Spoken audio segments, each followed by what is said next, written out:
بسم اللہ الرحمن الرحیم۔ السلام علیکم ناظرین، آج آپ لوگوں کی خدمت میں ایک چھوٹی سی ویڈیو کے ساتھ آپ لوگوں کی خدمت میں حاضر ہوا ہوں، اور آنے کا مقصد صرف یہی ہے کہ آپ حضرات کے ساتھ جو ہے نا عید کی خوشیاں شریک کروں اور عید کا مبارکباد دوں۔ تو میرے طرف سے تمام چاہنے والے جو پاکستان ملک میں ہیں یا باہر ملکوں میں ہیں، جہاں جہاں تک میری آواز جا رہی ہے، تو سب کو بہت زیادہ دعاؤں کے ساتھ عید الاضحیٰ مبارک ہو، قربانی کی عید بہت بہت مبارک ہو۔ اللہ رب العزت ہمیں ہر پریشانی، ہر مصیبت، ہر دکھ درد سے محفوظ رکھے۔ ناظرین، جیسا کہ آپ حضرات کے علم میں ہے کہ عید کی خوشیاں ہیں اور جگہ جگہ عید کی خوشیاں بھی ہیں، اور ساتھ ساتھ عید قربانی کی جو کوششیں ہیں مسلمانوں کی وہ جاری و ساری ہے۔ جگہ جگہ پر قربانی کی خدمت شروع ہے۔ تو ایک چھوٹی سی ریکویسٹ کے ساتھ، میسج کے ساتھ آپ حضرات کو آگاہ کروں۔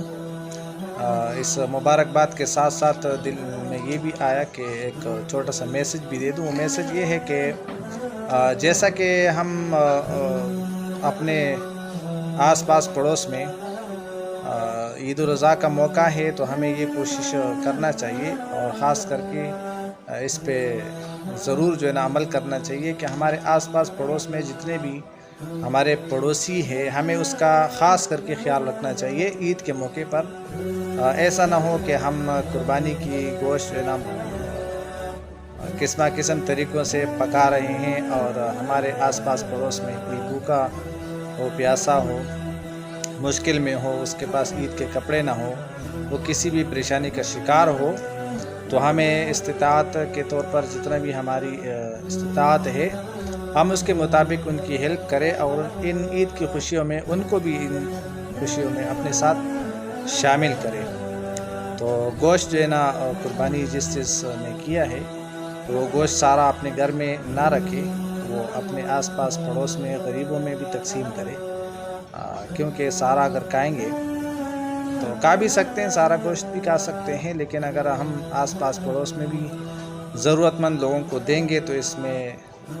اجر و ثواب جو ہے نا وہ ڈبل ہو جائے گا۔ تو ایک بار پھر میں اپنے مسافر بھائیوں کو بھی اس خوشی میں شریک کر رہا ہوں۔ جتنے بھی مسافر ہمارے ملک سے باہر ہیں، ان کے لیے تو سب سے پہلے یہ دعا ہے کہ اللہ رب العزت ان کو خوشیوں کے ساتھ اور جس مقصد کے لیے وہ گئے ہیں تو اس مقصد میں کامیاب کریں اور خوشیوں کے ساتھ اپنے ملک واپس لے کر آئیں، اور یہاں پر ان کے لیے ایسا بندوبست کرے کہ وہ کبھی باہر جانے کی ان کو ضرورت نہ پڑے۔ تو عید کی بھی مبارکباد خصوصی ان کے لیے بہت بہت عید مبارک ہو، اور ہمارے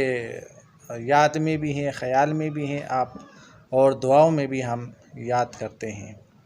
تو مجھے بھی اپنی دعاؤں میں یاد رکھیے گا، عید کی خوشیوں میں بھی، اور میرے لیے خصوصی دعا کریں، اور میں آپ حضرات کے لیے بھی خصوصی دعا کروں گا۔ اللہ رب العزت ہمیں ہمیشہ ہر پریشانیوں سے، ہر مصیبت سے محفوظ رکھے۔ آمین ثم آمین یا رب۔